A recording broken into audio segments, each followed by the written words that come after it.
તાજેતરમાં બનાસકાંઠા જિલ્લાના આંતરરાષ્ટ્રીય સરહદ પાસે જે ઘટના બની હતી તેના સંદર્ભે તકેદારીના ભાગરૂપે વાવ અને શ્રીગામ તાલુકો કે જે આંતરરાષ્ટ્રીય સરહદ પાસે આવે છે તેના તમામ જે ગામો છે એમાં સિવિલ ડિફેન્સ સાયરન લગાવવામાં આવ્યા છે.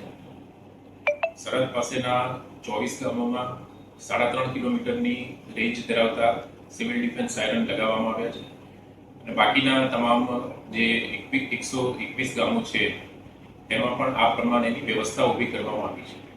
આ ઉપરાંત કોઈપણ પ્રકારની પરિસ્થિતિ થાય તો તેની અગમચેતીના ભાગરૂપે જિલ્લાના તમામ જે પોલીસ સ્ટેશન છે તેમાં પણ આ પ્રમાણેની સાયરનની વ્યવસ્થા ઊભી કરવામાં આવશે તથા 14 તાલુકાના તમામ જે હેડક્વાર્ટર છે તેમાં પણ 8 કિલોમીટરની રેન્જ ધરાવતા સિવિલ ડિફેન્સ સાયરન લગાવવાની પ્રક્રિયા હાલમાં ચાલુ છે. આ સિવિલ ડિફેન્સ સાયરનનો ઉદ્દેશ્ય કોઈ પણ પરિસ્થિતિમાં અગમચેતીના ભાગરૂપે નાગરિકોને ચેતવણી આપવા માટે લગાવવામાં આવી રહ્યા છે. ધન્યવાદ.